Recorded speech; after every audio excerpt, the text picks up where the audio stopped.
Assalamualaikum warahmatullahi wabarakatuh. Innal hamdalillah nahmaduhu wa nasta'inuhu wa nastaghfiruh wa na'udzu billahi min syururi anfusina wa min sayyiati a'malina. May yahdihillahu fala mudhillalah wa may yudlil fala hadiyalah. Asyhadu an la ilaha illallah wahdahu la syarikalah wa asyhadu anna Muhammadan abduhu wa rasuluh. Allahumma shalli wa sallim wa barik ala sayyidina Muhammad wa ala ali sayyidina Muhammad. Amma ba'd. Kaum muslimin wal muslimat, wabil khusus warga binaan Lembaga Pemasyarakatan Khusus Narkotika Cirebon yang dirahmati Allah Subhanahu wa taala. Marilah kita tidak henti-henti untuk selalu bersyukur pada Allah Subhanahu wa taala atas kenikmatan yang Allah berikan, sehingga pada kesempatan yang mulia ini kita bersama masih bisa bernapas panjang, masih bisa diberikan kenikmatan, bisa melihat, masih bisa diberikan kenikmatan menghirup udara segar, masih bisa bertemu dengan sahabat-sahabat kita. Mudah-mudahan Allah Subhanahu wa taala senantiasa melindungi kita semua dari segala godaan-godaan, dari segala fitnah-fitnah dunia. Amin ya rabbal alamin.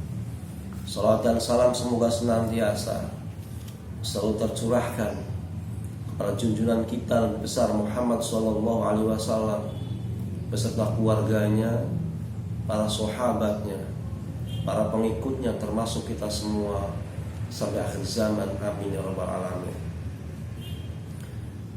Teman-teman semuanya, sahabat-sahabat semuanya, para warga binaan Lapas Sustik Cirebon yang dirahmati Allah Subhanahu wa taala.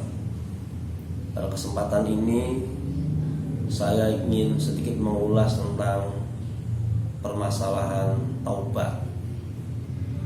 Secara bahasa, taubat itu maknanya adalah kembali.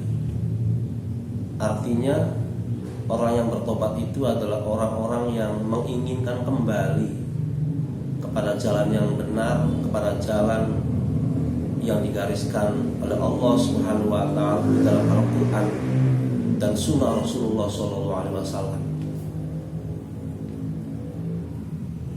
Ada hadis Rasul SAW mengatakan bahwa kullu bani Adam khata'in, kullu bani Adam khata'un wa khairul khata'in al-mustaghfirin. Setiap anak Adam, setiap manusia pasti mempunyai kesalahan. Dan sebaik-baik orang yang salah adalah orang-orang yang mau bertobat, adalah orang-orang yang mau meminta ampun kepada Allah Subhanahu wa taala. Hadis ini menggambarkan kepada kita semua bahwa orang yang hebat itu bukan orang yang merasa bersih. Orang yang hebat itu bukan orang yang merasa tidak punya dosa. Sebaliknya, orang hebat itu adalah orang yang senantiasa mengakui kesalahannya, orang yang senantiasa mengakui kekhilafannya, orang yang senantiasa mengampuni banyak dosa di hadapan Allah Subhanahu wa taala. Jadi orang yang hebat adalah orang yang senantiasa mau beristighfar, mau meminta ampun, mau bertobat kepada Allah Subhanahu wa taala. Ada firman Allah dalam surat Al-Baqarah, innallaha yuhibbut tawwabina wa yuhibbul mutatahhirin. Sesungguhnya Allah itu mencintai orang-orang yang bertobat dan orang-orang yang mau mensucikan dirinya, baik suci dari hadas, dari najis, ataupun suci dari dosa-dosanya. Ayat ini menjelaskan kepada kita semua bahwa orang yang dicintai adalah orang yang paling dicintai oleh Allah Subhanahu wa taala adalah orang yang senantiasa mau bertobat. Oleh karena itulah maka kita semua adalah termasuk makhluk yang berdosa. Jangan pernah ragu, jangan pernah bimbang bahwa kalau kita mau minta ampun kepada Allah Subhanahu wa taala, pasti dosa-dosa yang akan kita lakukan akan diampuni oleh Allah Subhanahu wa taala. Sekecil apapun, bahkan sampai yang sebesar apapun, kalau kita mau bertobat, pasti Allah akan mengampuni semua dosa-dosa kita. Pemirsa yang dirahmati Allah Subhanahu wa taala, sahabat-sahabat sekalian, para warga binaan Lembaga Pemasaran Khusus Narkotika Cirebon yang dirahmati Allah Subhanahu wa taala. Kita teringat dengan sebuah kisah di dalam sebuah hadis bahwa pada zaman dulu telah terjadi kasus atau suatu peristiwa, ada seorang yang mempunyai profesi sebagai seorang jagal, sebagai seorang pembunuh. Bahkan dia pernah membunuh sampai 99 orang. Ketika dia telah membunuh 99 orang itu, dia mempunyai tekad, mempunyai niat ingin bertobat, ingin kembali kepada Allah Subhanahu wa taala. Tetapi dia belum tahu caranya seperti apa. Setelah dia niat bertobat itulah suatu ketika dia bertemu dengan seorang rohib, dengan seorang pendeta. Kemudian dia menyampaikan permasalahannya. Wahai seorang pendeta, wahai seorang rohib, saya adalah orang yang berdosa, telah membunuh 99 orang. Apakah dosa saya ini nanti bakal diampuni oleh Allah Subhanahu wa taala? Apakah tobat saya ini kira-kira bakal diterima oleh Allah Subhanahu wa taala? Maka sontak seorang rahib itu, seorang pendeta itu menjawab dengan tegas bahwa dosa sampean tidak akan diampuni oleh Allah Subhanahu wa taala karena begitu banyaknya dosa yang kamu lakukan, itu membunuh 99 orang. Kemudian dia pergi lagi ke tempat yang lain. Maka dengan demikian dia membunuh 99 orang ditambah satu orang rohib, sehingga pas jumlahnya menjadi 100 orang yang telah dia bunuh. Kemudian dia pergi ke tempat yang lain. Ketika dia pergi itulah bertemu dengan seorang yang sangat soleh sekali. Kemudian dia menanyakan permasalahannya, mengadukan permasalahannya. Wahai seorang ulama, saya pernah membunuh 100 orang, saya ingin bertobat.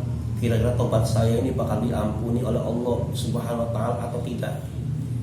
Kemudian seorang ulama menjawab bahwa dosamu pasti diampuni. Dosamu pasti diampuni oleh Allah Subhanahu wa taala dan tobatmu pasti diterima oleh Allah Subhanahu wa taala.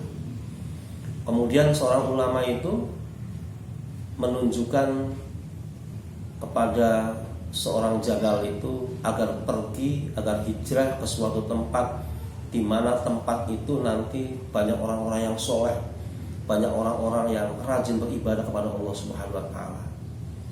Kemudian seorang pemuda yang berprofesi sebagai seorang jagal itu dia pergi meninggalkan orang itu, pergi jauh, dia ingin bertobat, ingin hijrah, ingin pergi ke suatu tempat yang di sana banyak orang-orang yang soleh. Setelah dia pergi jauh, ternyata di tengah perjalanan itu dia ajalnya telah selesai. Kemudian dalam hadis itu dijelaskan bahwa kedua malaikat rahmat dan malaikat azab berselisih pendapat. Nanti kira-kira yang mencabut roh, yang mencabut nyawa sang jagal itu kira-kira siapa?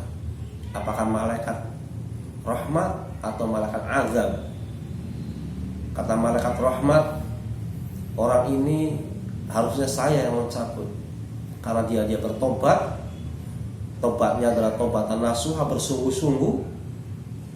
Kemudian dia umurnya habis, maka bagi dia yang mencabut nyawanya adalah harus malaikat yang menjaga rahmat atau malaikat rahmat, malaikat yang senantiasa merahmati.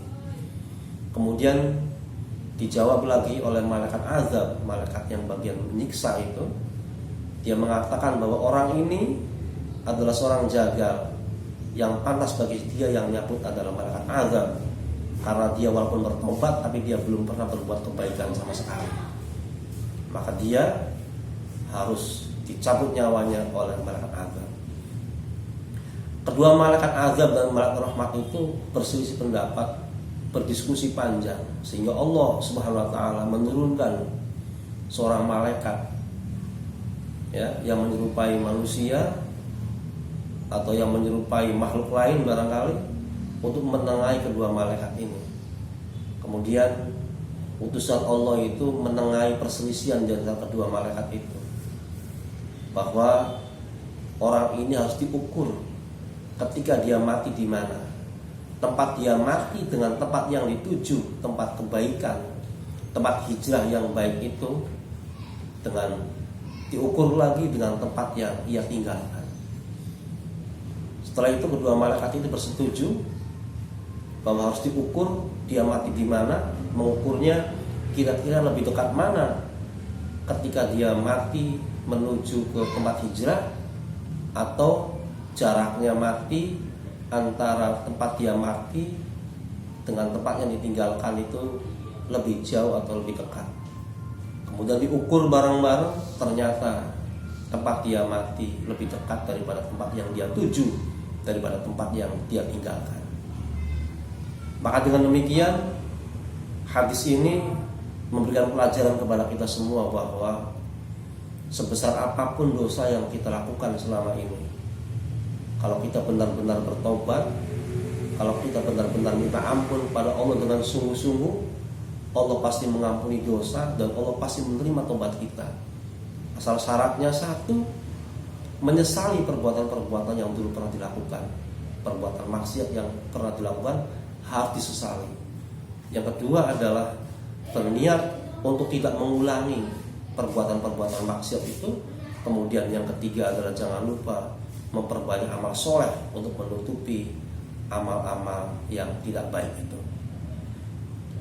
Pemirsa yang dirahmati Allah Subhanahu wa taala dan warga binaan Lapas Sustik Cirebon yang dirahmati Allah Subhanahu wa taala.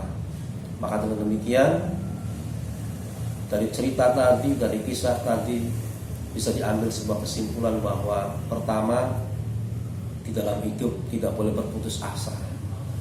Karena berputus asa dari rahmat Allah itu adalah perbuatan dosa besar yang dibenci oleh Allah Subhanahu wa taala. Yang kedua adalah kesungguhan kita pasti akan membawa hasil. Orang yang bersungguh-sungguh pasti berhasil dan pasti manfaatnya sangat banyak sekali. Kalau kita ambil dari cerita yang tadi. Kemudian yang ketiga adalah tentunya jangan pernah berhenti untuk bertobat, karena tobat itu adalah akan menghilangkan dosa-dosa kita. Demikian, mudah-mudahan bermanfaat. Mohon maaf atas segala kekurangan. Wabillahi taufiq wal hidayah. Wassalamualaikum warahmatullahi wabarakatuh.